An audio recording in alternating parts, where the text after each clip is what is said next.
الحمد للہ وکفا وسلام علی عباد الذین اصطفیٰ اما بعد فاعوذ باللہ من الشیطان الرجیم من حمزہ ونفخہ ونفثہ بسم اللہ الرحمن الرحیم ان اللہ عندہ علم الساعۃ وینزل الغیث ویعلم ما فی الارحام وما تدری نفس ماذا تکسب غدا وما تدری نفس بأی ارض تموت ان اللہ علیم خبیر۔ میرا معزز مکرمین سامعین، بھائی بہنوں، اللہ رب العزت کتاب کا ایک آیات سورۃ لقمان سے میں نے آپ کے سامنے تلاوت کیا۔ مکہ مشرکین نے نبی کریم صلی اللہ علیہ وسلم سے یہ 5 چیزوں کا پوچھ لیا کہ یہ 5 چیزیں کا ہم کو بتا دینا کہ قیامت کب آنی ہے اور بارش کب ہونی ہے اور ماں کے پیٹ میں کیا ہے، کل ہم جائیں گے شام میں تجارت میں یا یمن کی طرف، آیا کوئی ہمارے پراپرٹ فائدہ ہو جائے گا یا نہیں، اور اسی طرح ہم کب مریں گے، کہاں مریں گے۔ تو اللہ رب العزت ان 5 چیزوں کا وہ بتا دیا کہ ایان نازل ہوا کہ ان اللہ عنده علم الساعۃ، یقیناً علم کلیہ قیامت کا اللہ کے پاس ہے۔ اسی طرح لوگوں کو سمجھانے کے لیے جبرائیل علیہ السلام بھی ایک مرتبہ درس و تعلیم و تعلم سکھانے کے لیے آیا انسانی شکل میں، اس کو کہتے ہیں حدیث جبرائیل، اور نبی صلی اللہ علیہ وسلم سے کچھ باتیں پوچھنا لگا کہ یہ جو بیٹھے ہوئے لوگ ہیں، یہ سامعین ہیں، یہ سمجھے۔ تو نبی صلی اللہ علیہ وسلم سے پوچھا مل ایمان یا رسول اللہ صلی اللہ علیہ وسلم، ایمان کا تعارف کرے، ایمان کیا چیز ہے، مل اسلام، اسلام کیا چیز ہے، اور مل احسان، احسان کا کیا چیز ہے، اور مساعت، قیامت کب آنا ہے۔ رسول اللہ صلی اللہ علیہ وسلم نے جبرائیل علیہ السلام کو پہچانا تھا اور اس کو کہا میں و آپ ایک ہی برابر ہیں، جس طرح کہ آپ کو علم نہیں ہے اس طرح مجھ کو بھی نہیں ہے قیامت کب آنا ہے۔ کچھ شرائط علامات ہے قرب قیامت کا، وہ علم میرے پاس ہے۔ اور حدیث میں تقریباً امام مسلم نے نقل کیا 10 علامات بتائی، اور بڑے سے بڑے علامات یہ ہے کہ مشرق سے ابھی جو سورج طلوع ہو رہی ہے پھر مغرب سے طلوع ہو جائے گا، یہ آخری وہ ہے، قیامت کا آخری نشانی ہے۔ بات اس پہ تھا کہ رسول اللہ صلی اللہ علیہ وسلم اتنا اللہ کا قریب اور جبرائیل علیہ السلام کتنا قریب، باوجود اس کا اللہ رب العزت ان کو یہ علم نہیں دیا، کسی کو نہیں دیا، یہ ایک راز ہے اپنے پاس چھپا رکھا ہے۔ اسی طرح یہ کہا کہ وَيُنَزِّلُ الْغَيْثَ، وہ بارش کو نازل کرتا ہے، اور وَيَعْلَمُ مَا فِي الْأَرْحَامِ، وہ جانتا ہے جو ماں کے پیٹ میں ہوتا ہے۔ تو ابھی یہ اعتراض آتا ہے کہ کچھ لوگوں کو تو یہ علم ہوتا ہے، آج کل یہ موسمیات والا بتاتے ہیں کہ فلان وقت بارش ہوگا فلان جگہ پہ، یہ تو اللہ رب العزت کے کلام کا منافی ہے۔ بھائیو، یہ اس کے ساتھ یہ مطلب نہیں ہے انہوں نے جو علامات کی وجہ سے، تجربات کے سبب سے تخمیماً کہتے ہیں، اور پھر بھی کبھی کبھی یہ جھوٹ بھی نکلتے ہیں۔ دوسری بات یہ ہے کہ یہ کسی کو پتہ نہیں ہے کہ فلان کی جگہ، فلان کی علاقے پہ بارش ہوگا، کتنا ہوگا، کتنا ملی لیٹر ہوگا، کتنے ملی گرام، کتنا گلین پانی ہوگا، اور یہ تباہ کن ہوگا یا یہ فائدہ مند ہوگا، یہ کسی کو پتہ نہیں ہے، اللہ کو پتہ ہے۔ اور اسی طرح نبی کریم صلی اللہ علیہ وسلم کو یہ بتایا وَيَعْلَمُ مَا فِي الْأَرْحَامِ، اللہ جانتا ہے وہ جو پیٹ میں ہے۔ آج کل تو لوگ یہ اعتراض کریں گے کہ دیکھو پیٹ میں تو آج کل الٹراساؤنڈ ہوتا ہے، اس سے پتہ لگتا ہے کہ فلان کی کہ بچہ بیٹا ہے، بیٹی ہے، یہ ہے، وہ ہے۔ نہیں، یہ ظاہراً یہ ایک جزوی علم ہے، یہ بھی وسائل کے ساتھ آپ کو پتہ لگتا ہے، بلکہ اس سے مراد وہی کلی علم کہ یہ انسان نیکبخت ہے، بدبخت ہے، یہ مالدار ہوگا یا یہ فقیر ہوگا، یہ کب مرے گا، کب جیے گا، کتنے بچے ہوں گے، وہ تفصیلی علم کسی کے پاس نہیں ہے۔ یہ علم صرف اللہ کے پاس ہے۔ وَمَا تَدْرِي نَفْسٌ مَاذَا تَكْسِبُ غَدًّا، اور یہ بھی انسان کو پتہ نہیں ہے کہ کل کیا ہونے والا ہے، کیا کرے گا۔ اور وَمَا تَدْرِي نَفْسٌ بِأَيِّ أَرْضٍ تَمُوتُ، اور یہ بھی کسی کو یہ پتہ نہیں ہے، ولی ہے یا نبی ہے، یہ سب کو کسی کو بھی پتہ نہیں ہے کہ کل کیا ہونے والا ہے، کون کہاں مرے گا، کہاں دفنے گا، کیا ہوگا، کیا نہیں ہوگا۔ ان اللہ علیم خبیر، یقیناً یہ علم اللہ کے پاس ہے کہ خبردار ہے، وہ سب چیز جانتا ہے، ہم علم رکھتا ہے اور ہم اس سے واقف ہے، حرکات سکنات سب سے۔ ابھی آ گیا اس پہ بخاری میں حدیث ہے، ام المومنین عائشہ صدیقہ رضی اللہ تعالی عنہا کہہ رہی ہے کہ نبی صلی اللہ علیہ وسلم سے پوچھا لوگوں نے کہ رسول اللہ صلی اللہ علیہ وسلم، یہ کاہن لوگوں کے پاس لوگ جاتے ہیں اور پوچھتے ہیں، مستقبل کے لیے پیش گویاں کرتے ہیں، اور وہ کبھی کبھی سچ بھی نکلتے ہیں، اور ادھر تو اللہ کہہ رہے ہیں کہ کسی کو بھی پتہ نہیں ہے کل کیا میں کل کیا کروں گا، کیا ہونے والا ہے۔ اور وہ لوگ تو سالوں کے سال باتیں بتاتے ہیں۔ نبی صلی اللہ علیہ وسلم نے اس کو جواب دیا، ایک کاہن ہے، ایک نجومی ہے، ایک عراف ہے، یہ تینوں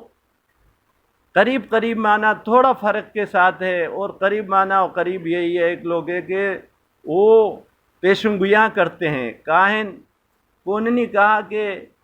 یہ اس طرح ہے کہ پہلے زمانے میں یہ جنات، یہ شیاطین لطیف جسم والے ہیں، یہ ایک دوسرے کے کندھوں پر بیٹھ کر کے چلے جاتے ہیں آسمان، دنیائی آسمان کے نیچے، ادھر ہی کان لگا کے بیٹھ جاتے ہیں۔ پھر جب اللہ رب العزت وہ ایک واقعہ حادثے کے لیے وہاں پر فرشتوں کو اعلان کرتا ہے کہ دنیا میں یہ ہونے والے، یہ ہوگا، یہ کرے جاؤ، تم یہ کرو گے، تو اس وقت یہ ایک ادھی بات وہ چرا کر لے کے آ جاتے ہیں، اور لوگوں کو وہ اپنے جو چیلا، اپنا ان کا جو کاہن ہوتے ہیں ان کے کان میں ڈال دیتے ہیں۔ کاہن جھوٹا اور فراڈی کو کہتے ہیں کہ ان کے میں ڈالتے ہیں، وہ پھر ایک بات صحیح اور 100 اور اس کے خلط ملکت کے لوگوں کو بتاتا ہے یہ ہوگا، اور لوگ پھر کہتے ہیں کہ دیکھو ایک بات ہو گیا، یہ دیکھو یہ عالم الغیب ہے، یہ جانتا ہے، مستقبل کے حال سے واقف ہے۔ تو اسی طرح پھر تو لوگوں کو عقیدہ آ جاتا ہے کہ عالم الغیب ہے، انسانوں میں بھی علم غیب ہے۔ کچھ لوگوں نے انبیاء کو دیا، کسی نے اولیاء کو دیا، کسی کو جناتوں کو دیا، کسی کو ملائکوں کو دیا۔ یہ اس طریقے سے لوگ یہ عقائد رکھتے ہیں۔ لیکن نبی صلی اللہ علیہ وسلم نے فرمایا یہ ایک ذریعہ وسائل ہے، یہ علم غیب نہیں ہے۔ ادھر فیصلہ سنا تھا، وہ آ کر آیا، اس کاہن کو دیا، وہ کاہن نے لوگوں کو بتا دیا، ایک بات ہو گیا۔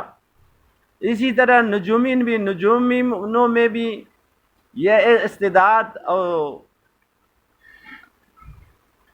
صلاحیت ہے، جب یہ گردش تیزی، یہ نجم یعنی تاروں کا یہ گردش چلنے پھرنے سے اندازہ لگا دیتے ہیں کہ اس سے یہ کوئی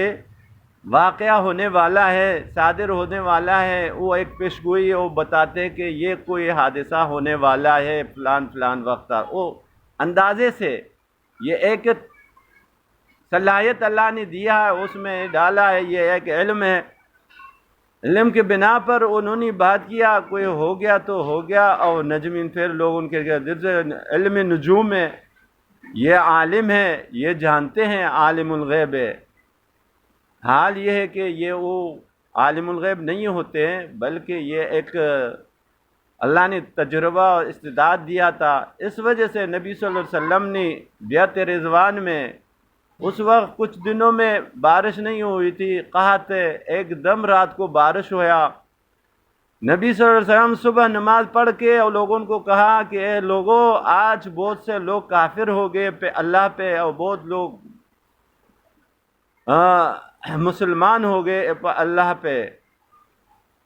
تو صحابہ نے پوچھا کیسا؟ کہنے لگے کہ جس نے یہ کہا ہوگا کہ یہ بارش اللہ رب العزت کے فضل و کرم سے یہ اللہ نے کیا تو وہ مسلمان رہے گا اللہ پہ، اور جس نے یہ کہا کہ یہ کچھ تاروں کا گردش کی وجہ سے، ان کے اثرات کی وجہ سے کہ انہوں نے اثر کیا، ان کی وجہ سے یہ بارش ہوئی ہے، یہ انہوں نے اللہ پہ کفر کیا، یہ ایمان بالنجم ہو گیا، یہ تاروں پہ ایمان آ گیا کہ یہ جو تبدیلی ہے، جو یہ کام کرنا ہے، بارش کرنا یا وہ کرنا، یہ اللہ کا کام ہے، اور وہ تاروں کی طرف نسبت کرے، یا یہ انسانوں کے پہ کچھ اثرات ہیں، ان کا اثر، کوئی بیمار ہوتا ہے، کوئی صحت یاب ہوتا ہے، یہ تاروں کے سورج سے یا چاند کی وجہ سے، جیسے یہ ابراہیم علیہ السلام کا قوم کا بھی تھا اور مکہ مشرکیوں کو بھی تھی۔ تو انہوں نے کفر باللہ کیا اور ایمان نجوم و نجموں پہ کیا۔ اسی طرح عراف وہ لوگ ہیں جو کچھ اسباب اور مقدمات دے کر سن کر کے ایک پیشگوئی تجزیہ دیتے ہیں، یا آج کل وہ لوگ جاتے ہیں ان کو ہاتھ دکھا دیتے ہیں اور پھر وہ ہاتھ سے کہتے ہیں آپ کا یہ ہوگا، یہ ہوگا، اتنا شادیاں ہوں گی، اتنا آپ کا کاروبار بڑھے گا، یہ ہوگا، وہ ہوگا، یہ بولتے رہتے ہیں۔ خرافات، ان پہ عقیدہ ایمان رکھنا اچھا نہیں ہے، کفریات و شرکیات ہے، یہ منافی ہے علم غیب سے۔ تو ان کو بھی کچھ پیشگویاں ہوتی ہے، وہ کوئی اتفاقاً ہو جائے تو ٹھیک، موافق آ جائے تو صحیح، نہ ہو تو غلط۔ آج کل بھی کچھ لوگ یہ تجزیہ کاری یہ وہ کرتے ہیں، اور لوگ ادھر ہی جاتے ہیں، ان سے پوچھتے ہیں، کوئی شادی کرنے کے لیے، کوئی کاروبار کرنے کے لیے، پھر وہ جو بتاتا ہے اور یہ اس پہ عمل کرتے ہیں۔ ایسے چیزوں سے نبی صلی اللہ علیہ وسلم نے منع کیا۔ اور یہ نجومی، یہ عراف، ان کا کھانا، وہ آج کل وہ تحفہ کہتے ہیں یا مٹائی کہتے ہیں، اس کا اجرت لیتے ہیں۔ اس وقت اس زمانے دور جاہلیت میں بھی یہ تھا، لوگ کرتے تھے، پیسے اجرت پیسے لیتے تھے لوگوں سے، بتاؤ مجھ کو۔ اسی طرح بدشگوبی نہیں لیتے ہیں کہ یہ کام کیا تو اچھا ہوگا، یہ کیا میں نے، یہ برائی ہو گیا، یہ ہو گیا، یہ بھی اچھا نہیں ہے۔ معاویہ بن حکیم رضی اللہ تعالیٰ عنہ نے پوچھا تھا نبی صلی اللہ علیہ وسلم سے اس بارے میں کہ میں تو نیا مسلمان ہو چکا ہوں، اور جاہلیت میں یہ لوگ کاہن کے پاس جاتے تھے، پوچھتے تھے، اور ابھی کیا کریں؟ نبی صلی اللہ علیہ وسلم نے منع کیا، ان سے نہ پوچھے۔ اسی طرح یہ ایک حدیث میں آ رہے ہے کہ نبی صلی اللہ علیہ وسلم فرما رہے ہیں جس نے بھی گیا کاہن سے پوچھا اور اس کا تصدیق کیا 40 دن اس کا نماز قبول نہیں ہوگا، اور جس نے بھی ایک باب علم نجوم سے سیکھا انہوں نے سحر سیکھا، اور جس نے کتنا زیادہ کیا اور اتنا زیادہ وہ سحر کیا۔ اور آپ کو پتہ ہے کہ سحر سیکھنا عمل کرنا کفر ہے۔ سلیمان علیہ السلام کو لوگوں نے کہا تھا یہودوں کے یہ تو ساحر جادوگر تھا، یہ اس وجہ سے ہمارے پہ حکومت کر رہا تھا۔ اللہ رب العزت نے کب فرمایا وما کفر سلیمان ولکن الشیاطین کفروا، ساحر نہیں یہ تھا، یہ سلیمان نے کفر نہیں کیا تھا، بلکہ یہ شیاطین نے کفر کیا کہ سحر و جادو سیکھتے تھے اور عمل کرتے تھے اس پہ۔ یعنی یہ اتنا بڑا شنیع اور غلط عقیدہ و نظریات ہے، اور نبی صلی اللہ علیہ وسلم نے اس کا وہ بھی حرام کہا ہے کہ جو آج کل ہمارے سادہ سیدھے لوگ ان پڑھ لوگ بلکہ پڑھے لکھے بھی کوئی مصیبت یا کوئی کام کرنا کاروبار کرنا چاہتا ہے، شادی کرنا چاہتا ہے یا کوئی اور مستقبل کے لیے، وہ جا کر وہ لوگ ان سے مال یہ نجومیوں اس سے پوچھتے ہیں کہ اس میں کیا ہے کیا نہیں، پیسے بھی دیتے ہیں، وہ پیسہ لینا بھی حرام ہے۔ ہاں، اور جو اجرت پہ زنا کرتی ہے وہ پیسے بھی حرام ہیں، اور کتے کو بیچنا وہ پیسے بھی حرام ہے کھانا۔ آج کل لوگ تو حلال سمجھ کے کھا رہے، فتوے دے رہے۔ شامی خلاصۃ الفتاوی میں ہے کہ اگر کسی